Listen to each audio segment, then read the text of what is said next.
ফাইনালে ম্যাক্সওয়েলকে গোল্ডেন ডাকে ফিরেছেন নাহিদ রানা। এরপর হুনাইন শাহকে 146 গতির বলে ইয়র্কাতে উড়িয়ে ফেলেছেন স্টাম্প, এরপর করেছেন মেইডেনও, যা তিনি ছাড়া পিএসএল এ করতে পেরেছেন মোটে এক বোলার।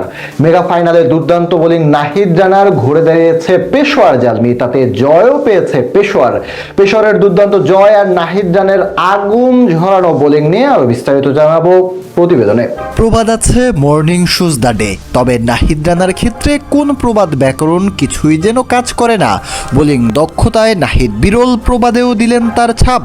পিএসএলে যে আগুন রেখে গিয়েছিলেন নাহিদ, লাহোরের গাদ্দাফি স্টেডিয়াম আরও একবার অনুভব করেছে তারই তাপ। আর সেখানে রীতিমতো পুরে অঙ্গার হায়দ্রাবাদ কিংসম্যান। আসলে টানা জয়ে ফাইনালে আসা হায়দ্রাবাদ এদিন শুরুটাও ভালো করেছিল। শুরুতে লাবুশানেও স্যাম আইয়ুব করেন দুর্দান্ত শুরু, এরপর অবশ্য আসে ব্রেক থ্রু। তবে প্রথম 7 ওভারে ভালোই আগাচ্ছিল হায়দ্রাবাদ, এরপরের ঝড়ের শুরু নাহিদের। এদিন শুরুর ওভারে ভালো করেননি নাহিদ। ওই যে মর্নিং শুজ দ্য ডে এর প্রবাদ, সেটাকে হয়তো ভুল প্রমাণ করতেই করেছেন এমন কিছু। স্যাম আইয়ুবের কাছে 4 ও 6 হজম করেছেন, দিয়েছেন 13 রান।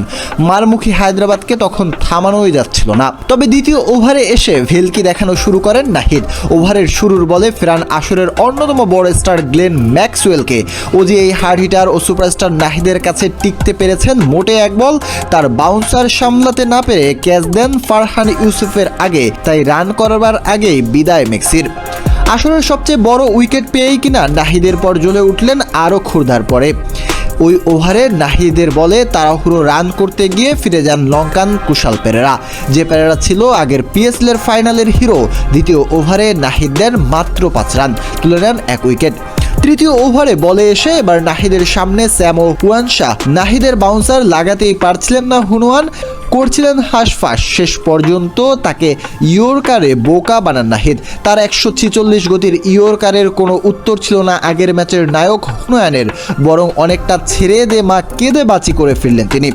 উপায়ন্তর না দেখে নাহিদের বলে স্ট্রাইক রাখার চেষ্টা করেন স্যাম আইয়ুব, তবে তার এজ হওয়া বল ফাইন লেগে গেলে সেখান থেকে ডাবল নেওয়া সম্ভব হয়নি এই ব্যাটারের।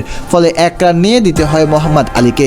এরপর আলীকে ইয়র্কার ও বাউন্সারে পরীক্ষা নেন রানা, সেটা কোনো রকম ফিরিয়ে দেন তিনি। তবে চোখে মুখে শঙ্কা ছিল স্পষ্ট, একটু নো বল দিলেও শেষ ওভারে নাহিদ দেন মাত্র ওভার, অর্থাৎ তৃতীয় ওভার ছিল তার মেইডেন উইকেট। শুরুর ওভারে 13 রান দিলেও নাহিদ স্পেল শেষ করেছে মাত্র 22 রান দিয়ে, তুলে নিয়েছেন 2 উইকেট। শেষ পর্যন্ত এটাই হয়ে যায় পেশোয়ারের জয়ের অন্যতম ভিত্তি।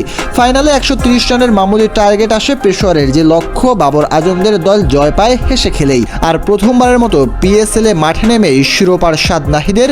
একই সাথে নাহিদ কল্যাণে তামিম শরীফুলরাও পেল বাইরের লিগে প্রথম শিরোপার স্বাদ।